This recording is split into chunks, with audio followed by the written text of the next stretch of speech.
ఈరోజు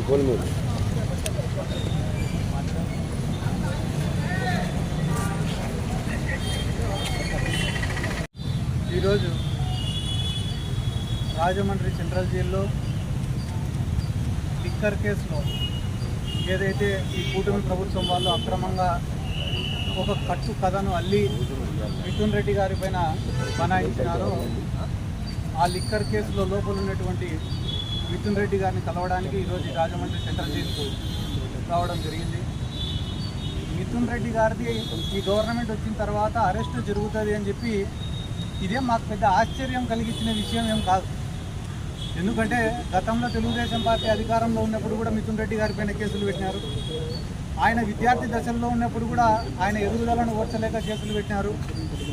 కానీ ఈరోజు సీన్ కట్ చేస్తే ఈరోజు దేశ రాజకీయాల్లోనే చాలా పెద్ద స్థాయికి ఎదిగిన వ్యక్తి మిథున్ రెడ్డి గారు. అంటే పొలిటికల్గా కావచ్చు, వ్యాపార రీత్యా కావచ్చు, ఆయనకున్న పలుకుబడి రీత్యా కావచ్చు, ఆయనకున్నటువంటి కాంటాక్ట్స్ రీత్యా కావచ్చు, ఇండివిజువల్గానే చాలా టాల్ పొలిటీషియన్.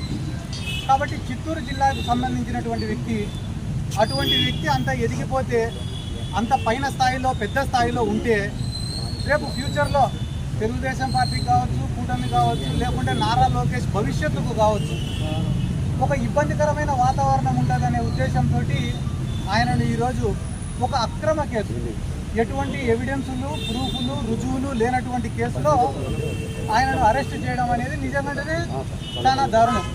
ఒకవేళ మిథున్ రెడ్డి గారు గాన వాళ్ళు ఆరోపిస్తున్నటువంటి ఉద్దేశంలో మంచి వ్యక్తి కాకపోతే ఇంత తెలుగుదేశం పార్టీ గాలిలో, ఇంత కూటమి గాలిలో ఆయన గెలిచింది ఎవరిపైనా? మాజీ ముఖ్యమంత్రి, ఉమ్మడి రాష్ట్రానికి మాజీ ముఖ్యమంత్రి అయినటువంటి కిరణ్ కుమార్ రెడ్డి గారి పైన మిథున్ రెడ్డి గారు గెలిచినారు. అంటే ఆ రాజంపేట పార్లమెంట్ పరిధిలో కానీ ఆయనకి ఎంత మంచి పేరుంది, ఆ కుటుంబానికి ఎంత మంచి పేరుంది అనేది ఈ రాష్ట్ర ప్రజలందరూ కూడా ఒక్కసారి ఆలోచించమని చెప్పి నేను రిక్వెస్ట్ చేస్తున్నా. ఎందుకంటే కేవలం మెంటల్గా ఆయనను ఇబ్బంది పెట్టాలా, డిమారలైజ్ చేయాలా, ఆయనలో ఉండే కాన్ఫిడెన్స్ను దెబ్బ కొట్టాలా అనే ఉద్దేశంతో అక్రమంగా కేసులు పెట్టారు. ఈ లిక్కర్ కేసులో కేవలం A2, A3 యొక్క స్టేట్మెంట్స్ను రికార్డు చేసి వాళ్ళు చెప్పినారని చెప్పి మిథున్ రెడ్డి గారిని అరెస్ట్ చేసినారు. కానీ వాళ్ళిద్దరిని అరెస్ట్ చేసినారా? చేయలే. దాదాపుగా ఈ రోజుకి 50 రోజుల పైన అయింది మిథున్ రెడ్డి గారు అరెస్ట్ అయ్యి. ఈ 50 రోజులలో ఆయనను విచారించాలని చెప్పి ఎవరైనా కస్టడీ పిటిషన్ వేసినారా? వేయలే. ఎందుకు వేయలే అన్న కస్టడీ పిటిషను? ఎందుకంటే మిథున్ రెడ్డి గారు కస్టడీకి పోతే అడిగేదానికి వీళ్ళ దగ్గర ప్రశ్నలు లేవు కాబట్టి ఇటువంటి కేసులు ఎక్కువ రోజులు నిలబడవు.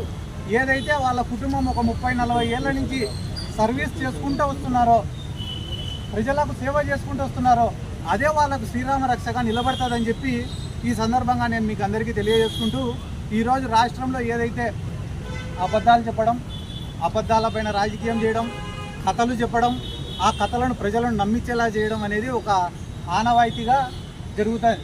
ఎందుకంటే కానీ ఈరోజు రాష్ట్రంలో 20-30 వేల మంది అమ్మాయిలు మిస్ అయినారన్నారు. దానికి ఆధారం ఉందే? అధికారంలోకి వచ్చినాక ఎవరైనా దాన్ని నిరూపించినారా? ఒక్క మహిళనన్నా తిరిగి తీసుకొచ్చినారా? ఒక్క కంప్లైంట్ అన్నా నమోదు చేసినారా? చేయలే.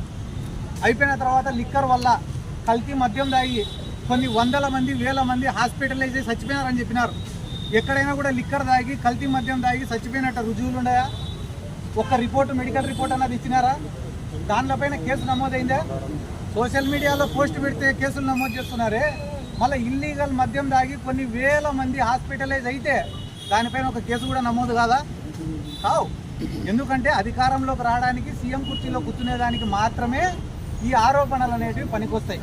దానికి బెస్ట్ ఉదాహరణ ఏమరా అంటే మా జిల్లాలో ప్రీతిబాయ్ అనే అమ్మాయి, ఆ అమ్మాయి చావుని రాజకీయంగా వాడుకున్నారు. నిన్ననే మన డిప్యూటీ సీఎం గారు కూడా ఏం మాట్లాడినారు సార్? మీకు అందరికి మీడియా వాళ్ళు మీరే చెప్పాలి. ఏం మాట్లాడినాడు ఆయన? గత ప్రభుత్వాలు ఆధారాలు చెరిపేసాయంట, దానికి నేనేం చేస్తా అంటాడు ఆయన. ఏ ప్రభుత్వంలో జరిగిపోయినాయి? ఏదన్నా ఒక క్రైమ్ జరిగితే క్రైమ్ సీన్ అనేది ఒకటి ఉంటుంది, పంచనామా అనేది ఒకటి ఉంటుంది, పోస్ట్ మార్టం అనేది ఒకటి ఉంటుంది, ఇన్వెస్టిగేషన్ అనేది ఒకటి ఉంటుంది. ఇవన్నీ ఏ పీరియడ్లో జరిగినాయి? తెలుగుదేశం పార్టీ అధికారంలో ఉన్నప్పుడు జరిగినాయి. డిఎన్ఏలు మార్చేసినారట. ఒకవేళ మారిస్తే ఎవరు మార్చినారా సార్? ఆ రోజు తెలుగుదేశం పార్టీ అధికారంలో ఉంది కాబట్టి వాళ్ళు మార్చిండాల. పవన్ కళ్యాణ్ గారికి నా యొక్క రిక్వెస్ట్ ఏమంటే, సార్ మీడియా సమక్షంగా మిమ్మల్ని రిక్వెస్ట్ చేస్తున్నా, ప్రీతిబాయ్ మర్డర్ కేసులో వాళ్ళ తల్లి వాళ్ళ తండ్రి ఆరోపిస్తుండేది ఎవరి గురించో తెలుసా సార్? తెలుగుదేశం పార్టీ నాయకుల గురించి. మీరు ప్రశ్నిస్తే వాళ్ళను ప్రశ్నించండి, కానీ గత ప్రభుత్వాలని చెప్పి వైసీపీనో కాంగ్రెస్ పైనో ఈ నెపం నెట్టే ప్రయత్నం చెయ్యొద్దు. లేదా ఓపెన్గా నేను చంద్రబాబు నాయుడికి సరెండర్ అయినా కాబట్టి నేను ప్రశ్నించలేననేదన్నా చెప్పేస్తే మేమన్నా కొంచెం ఈ రాష్ట్రంలో సంతోషంగా ఉంటామని చెప్పి ఈ సందర్భంగా నేను తెలియజేసుకుంటూ, ఈరోజు రాజమండ్రికి రావడానికి ముఖ్యమైన కారణం మా మిథున్ రెడ్డి గారు ఆర్థికంగా కానీ, ఆపదలో ఉన్న వాళ్ళకు కానీ, వ్యక్తిగతంగా కానీ, ఉద్యోగాలు ఇచ్చే విషయంలో కానీ, పొలిటికల్గా కానీ కొన్ని వందల మందికి, వేల మందికి సహాయపడినారు, ఉపయోగపడినారు. అటువంటి వ్యక్తులకు, పార్టీ కోసం అంత కష్టం చేసినటువంటి వ్యక్తులకు, జగన్మోహన్ రెడ్డి గారికి అంత నమ్మకంగా నిలబడిన వ్యక్తులకు, అంటే కష్టాలలో అధికారంలో ఉన్నప్పుడు అన్ని వేళలా కూడా అండగా ఉన్నటువంటి వ్యక్తులకు మా వంతు మద్దతు ఎప్పుడు ఎల్లప్పుడూ ఉంటుందని తెలియజేయడానికే ఈరోజు ఈ రాజమండ్రికి కూడా రావడం జరిగింది. ఈరోజు మాకు ఇక్కడికి రావడానికి మరొక ముఖ్య కారణమైన గణేష్ గారికి కూడా నా ప్రత్యేక ధన్యవాదాలు.